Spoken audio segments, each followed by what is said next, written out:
Hello students, so let's continue chapter number 9, that is biomolecule. First of all, let's thank bankofbiology.com because we are using their PDF. अब देखो chapter में हमने last class में nucleic acid जो था DNA structure है वो complete कर लिया है. Now we are left with only one biomolecule that is the polysaccharide. ठीक है.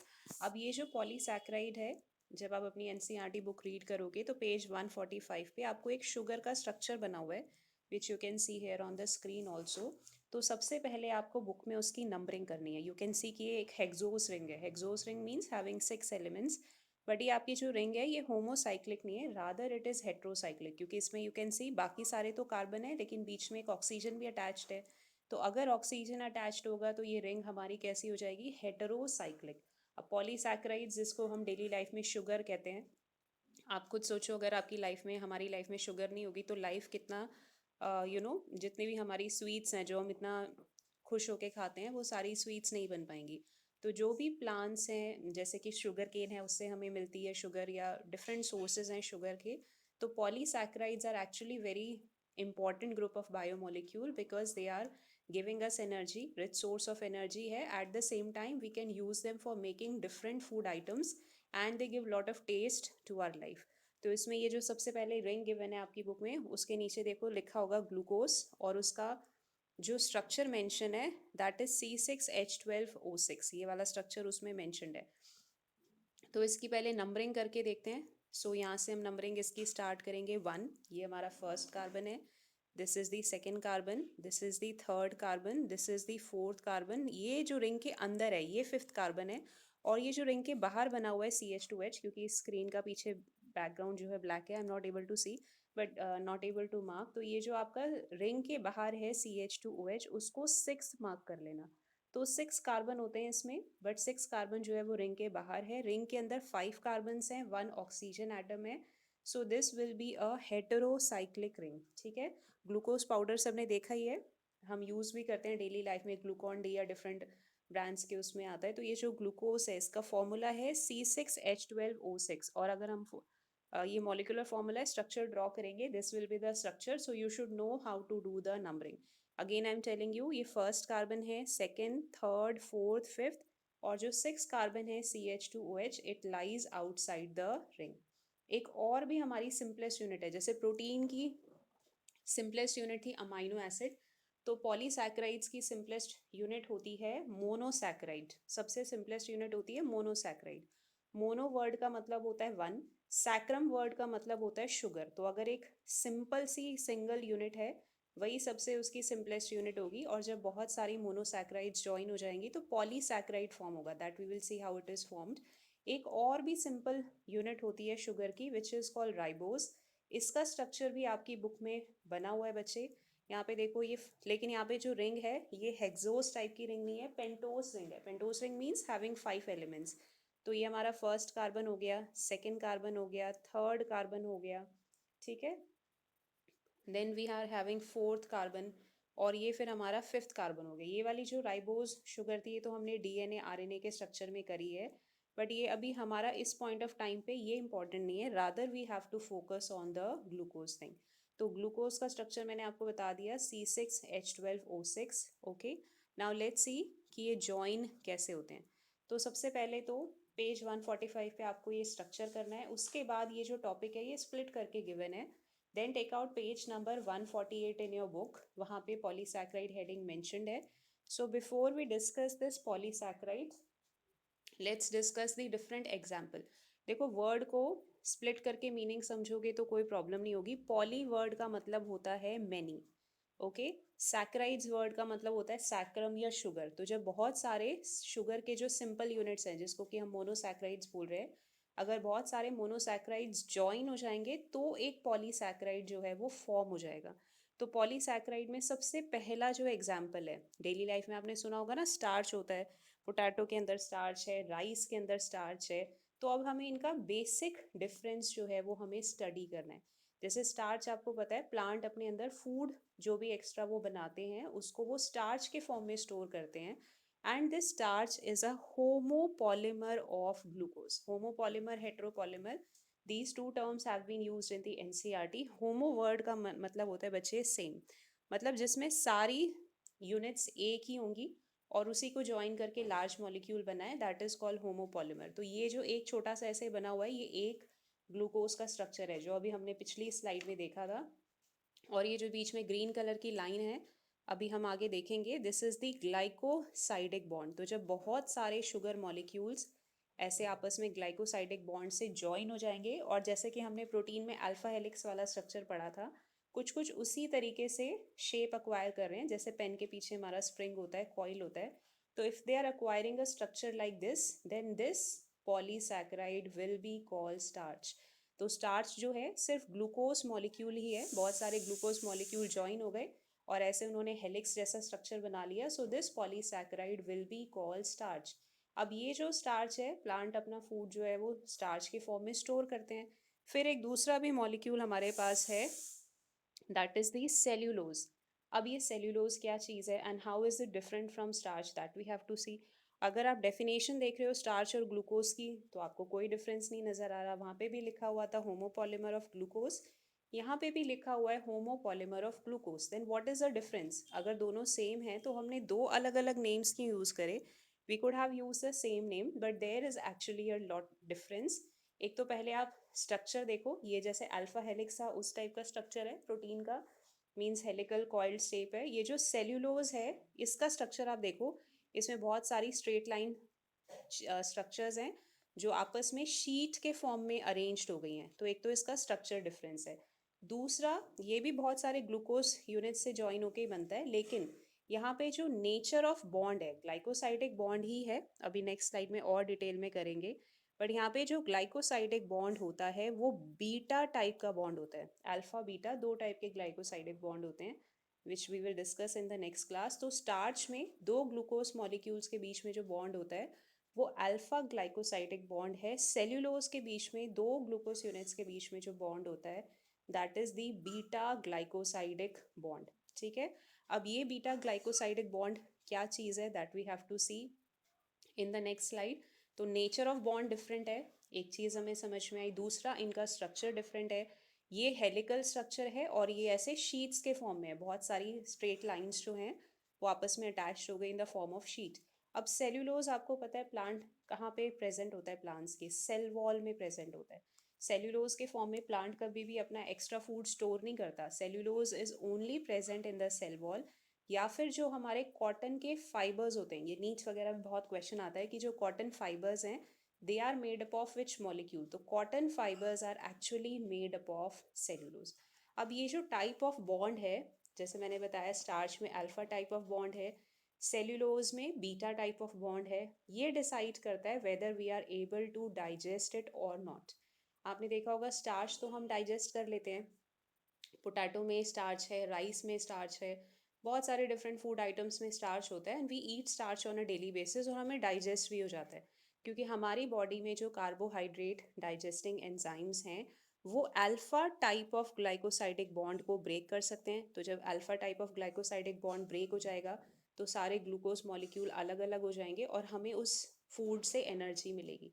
लेकिन अगर ह्यूमन बींग्स सेल्यूलोज खाने की कोशिश करेंगे, which is present in the grass and the other type of plant parts, तो हमारी बॉडी में कोई भी बीटा बॉन्ड को ब्रेक करने वाला एंजाइम प्रेजेंट ही नहीं है।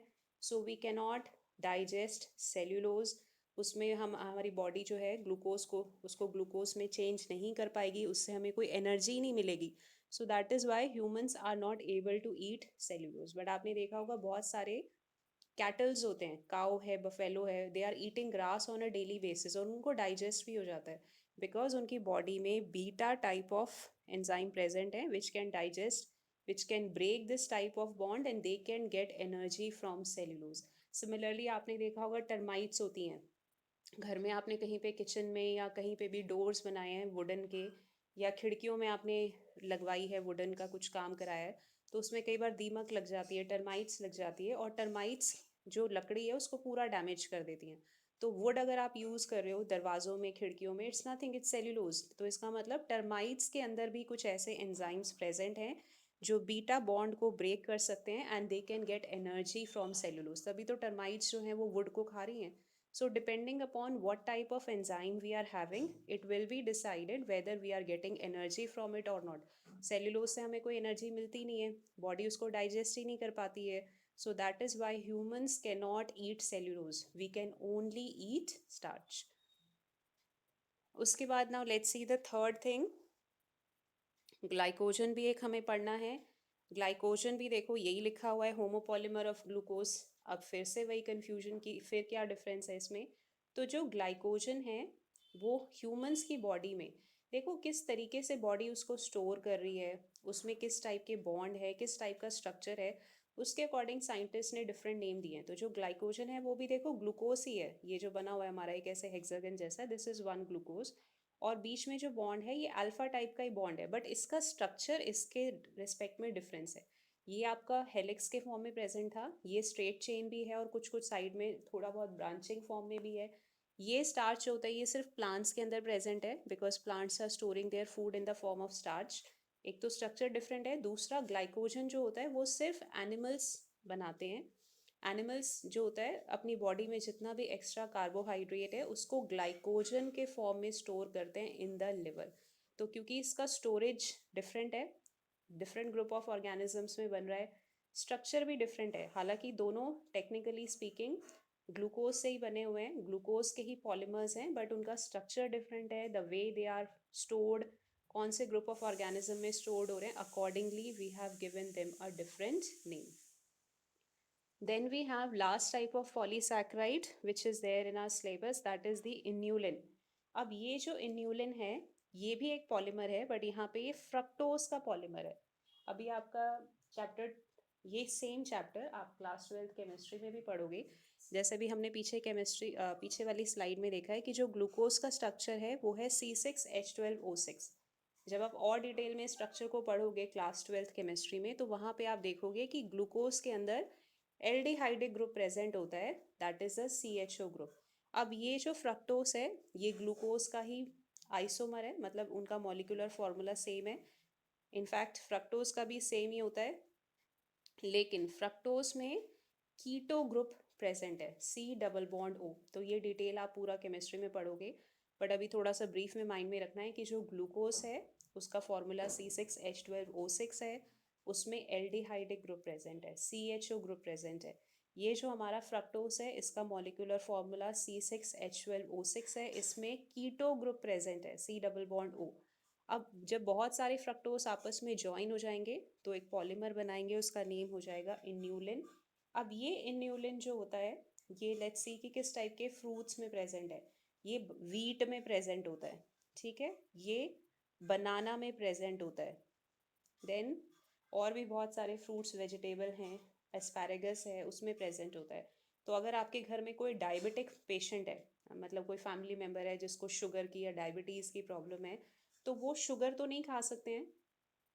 कोई भी शुगर लेंगे तो क्योंकि वो ग्लूकोज की बनी है, डायबिटीज़ आपको पता ही है उसमें पेशेंट का जो ब्लड का ग्लूकोज लेवल है वो बढ़ जाता है, जितना होना चाहिए उस रेंज से एक्सीड कर जाता है, then we say that the person is suffering from diabetes और शुगर डिजीज. तो अगर कोई शुगर का पेशेंट है तो वो कोई भी ऐसा मॉलिक्यूल नहीं खा सकता जो कि ग्लूकोज का बना हुआ है, क्योंकि अगर आप उसको कंज्यूम कर रहे हो तो ब्लड ग्लूकोज लेवल शूट कर जाएगा, डायबिटिक पेशेंट के लिए वो अच्छा ही नहीं है. But they can eat fruit items which are rich in inulin. जैसे बनाना खा सकते हैं, वीट खा सकते हैं, क्योंकि इन सब में इन्यूलिन ज़्यादा होता है, ग्लूकोज या स्टार्च बहुत कम है. तो ऐसा चीज़ खाएंगे तो ये जब ब्रेक भी होगा बॉडी में तो फ्रक्टोज बनेगा, तो ब्लड का ग्लूकोज लेवल इंक्रीज नहीं होगा. दोनों के मॉलिक्यूलर फंक्शनल ग्रुप डिफरेंट होने से दोनों की प्रॉपर्टीज़ बिल्कुल डिफरेंट हो जाती हैं. तो फ्रक्टोज भले ही ब्लड में ज़्यादा हो जाए बट वो डायबिटिक पेशेंट्स को नुकसान नहीं करता है. तो जितने भी डायबिटिक पेशेंट हैं they can eat food items which are rich in inulin. Doctor भी उनको यही कहता है कि आप ऐसी चीज़ें खाओ जिसमें इन्यूलिन ज़्यादा है, स्टार्च या शुगर जो है वो कम है. Okay, then now let's see कि ग्लाइकोसाइडिक बॉन्ड जो है वो बनता ही कैसे है. ठीक है, अभी हमने अल्फ़ा बीटा दो टाइप के बॉन्ड्स की बात की थी. तो यहाँ पे देखो ये एक मोनोसैक्राइड है, this is the next monosaccharide. सबसे पहले तो एक चीज़ ये समझनी पड़ेगी, जब भी दो मोनोसैक्राइड्स आपस में जॉइन होते हैं, जैसे यहाँ पे हम नंबरिंग करते हैं 1 2 3 4 5 6, ठीक है, यहाँ पे नंबरिंग करो 1 2 3 4 5 6. तो फर्स्ट जो मोनोसैक्राइड है उसका फर्स्ट कार्बन यूज हो रहा है, नेक्स्ट जो यूनिट है उसका फोर्थ कार्बन पे जो OH ग्रुप है वो यूज हो रहा है बॉन्ड बनाने में। तो जो बॉन्ड बनेगा, इस ये बॉन्ड अल्फा है, अभी बताएंगे अल्फा बीटा में क्या डिफरेंस रहता है।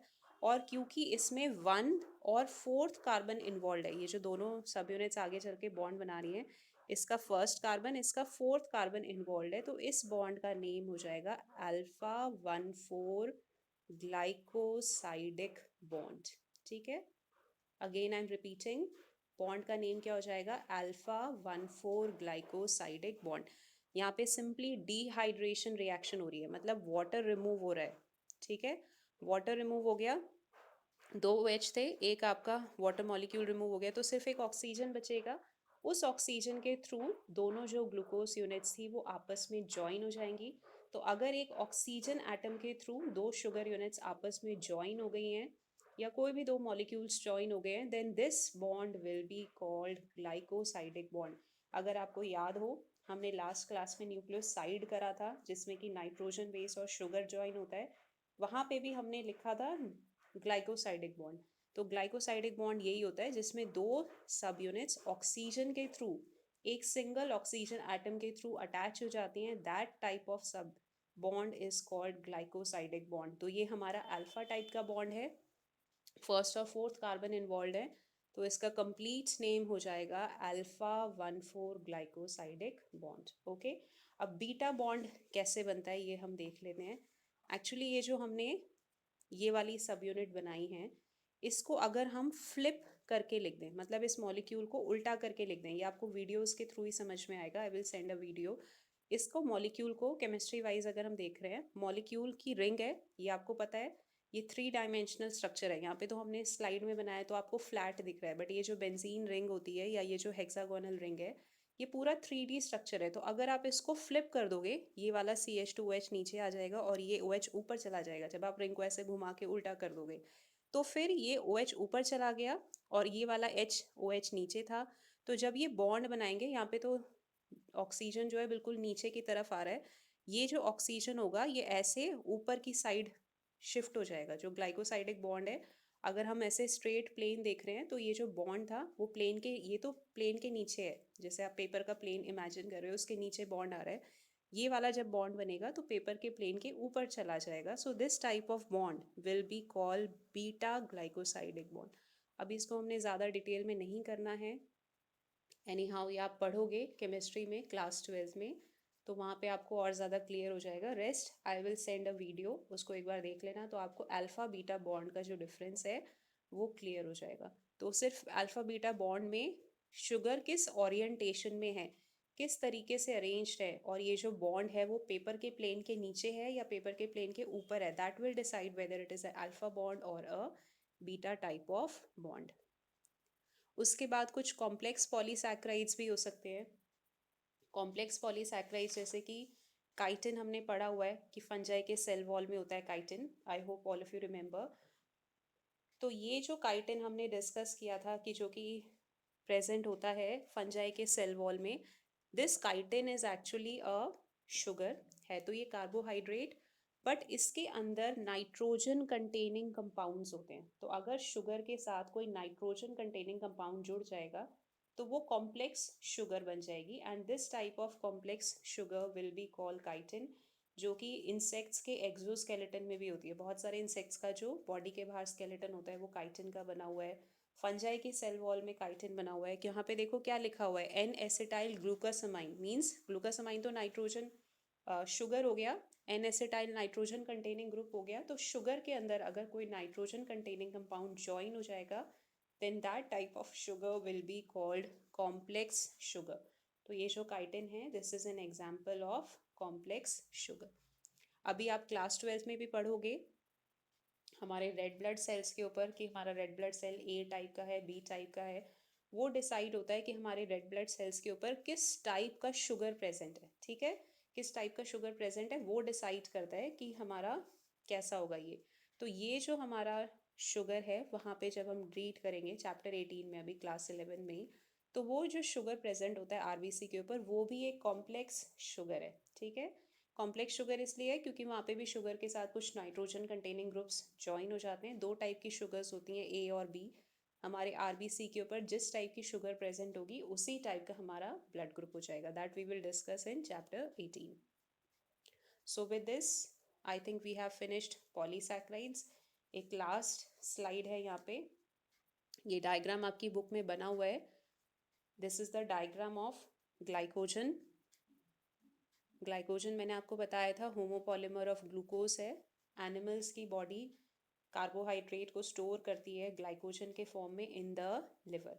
तो यहाँ पे बस एक बेसिक सा कंसेप्ट जो हमें करना है कि जब भी हम ग्लाइकोजन का स्ट्रेट चेन पोर्शन देखेंगे, जैसे ये वाला डायग्राम आप देखो, तो यहाँ पे दो मॉलिक्यूल्स के बीच में जो बॉन्ड होता है वो होता है अल्फा 1,4 ग्लाइकोसाइडिक बॉन्ड, वही जो हमने अभी पिछली वाली स्लाइड में करा है। क्योंकि ये इस शुगर का फर्स्ट कार्बन है, ये इस शुगर का फोर्थ कार्बन है, तो फर्स्ट और फोर्थ कार्बन बॉन्ड फॉर्मेशन में हेल्प कर रहे हैं। तो जहाँ पे भी स्ट्रेट चेन होगी ग्लाइकोजन की, वहाँ पे नेचर ऑफ बॉन्ड कैसा हो जाएगा, अल्फा 1,4 ग्लाइकोसाइडिक बॉन्ड। और जहाँ पे ब्रांचिंग है, जैसे यहाँ पे देखो स्ट्रेट चेन जो है वो ब्रांच में चली गई, तो यहाँ पे अब आप देखो कि बॉन्ड कौन सा होगा। यहाँ पे बॉन्ड की लेट्स डू द नंबरिंग। तो जहाँ पे भी ब्रांचिंग है वहाँ पे आप अपनी बुक में इसको मार्क कर लेना। ये हमारा शुगर का 6 कार्बन होता है, हमें पता ही है। नंबरिंग आप करोगे 1 2 3 4 5, 6 कार्बन शुगर रिंग के बाहर होता है। ये वाली शुगर का फर्स्ट कार्बन है। तो जहाँ पे भी ब्रांचिंग शुरू होगी वहाँ पे एक यूनिट का 6 कार्बन यूज हो रहा है, नेक्स्ट यूनिट का फर्स्ट कार्बन यूज हो रहा है, बट अल्फा टाइप का बॉन्ड ही है। So this type of bond will be known as alpha 1,6 glycosidic bond. ठीक है, तो ये आपको पता होना चाहिए कि ग्लाइकोजन के स्ट्रेट पोर्शन में अल्फा 1,4 बॉन्ड है, ग्लाइकोजन के ब्रांच पोर्शन में अल्फा 1,6 ग्लाइकोसाइडिक बॉन्ड जो है वो प्रेजेंट है। उसके बाद एक छोटा सा टेस्ट जो आपने बहुत छोटी क्लासेस में भी करा होगा, कि अगर आप राइस ले रहे हो या पोटैटो ले रहे हो, उसके ऊपर आयोडीन डालते हो तो कलर हो जाता है ब्लू ब्लैक। लेकिन अगर किसी सेल्यूलोज कंपाउंड के ऊपर आयोडीन डालोगे तो ब्लू ब्लैक कलर डेवलप नहीं होता। तो क्वेश्चन कम कि ये कलर डेवलप होता क्यों है। जैसे स्टार्च का आप स्ट्रक्चर रिकॉल करो, स्टार्च का स्ट्रक्चर कुछ ऐसे हेलिकल टाइप था, उसके ऊपर अगर आपने आयोडीन ऐड किया तो आयोडीन की जो ड्रॉपलेट्स हैं वो इसके हेलिक्स में फंस जाती हैं, इसी के हेलिक्स में ट्रैप हो जाएंगी। तो जब ये आयोडीन की ड्रॉपलेट्स स्टार्च के हेलिक्स में ही ट्रैप हो जाएंगी तो धीरे धीरे कलर जो है वो डेवलप हो जाता है। लेकिन अगर सेल्यूलोज का हम स्ट्रक्चर देखेंगे तो सेल्यूलोज का तो ऐसे शीट लाइक स्ट्रक्चर है, बहुत लूजली पैक्ड होता है। उसके ऊपर आप आयोडीन डालोगे तो वो आयोडीन को अपने अंदर एब्जॉर्ब नहीं कर पाएगा, रिटेन नहीं कर पाएगा। जो भी आयोडीन आप डालते हो वो सारी फ्लो आउट हो जाएगी, मूव आउट हो जाएगी। सो दैट इज़ वाई सेल्यूलोज के साथ कभी भी स्टार्च जो आयोडीन सोल्यूशन है वो टेस्ट नहीं देता है। स्टार्च के ऊपर अगर हम आयोडीन डालेंगे तो ब्लू ब्लैक कलर डेवलप हो जाएगा, means it is giving positive test with the iodine solution. तो ये डिसाइड होता है उनके स्ट्रक्चर के अकॉर्डिंग, क्योंकि स्टार्च का हेलिकल स्ट्रक्चर है तो वो आयोडीन ड्रॉपलेट्स को अपने अंदर ट्रैप कर सकता है और उसके साथ धीरे धीरे रिएक्शन शो करके वो कलर जो है वो डेवलप कर देगा। So I think with this we have finish the topic. Polysaccharides जो है वो हमारा फिनिश हो गया। Now we will be shifting towards the next portion. अब आप अपनी बुक में जब भी रीड करोगे चैप्टर को तो आपको सीधा इसके बाद पेज नंबर 152 निकालना है।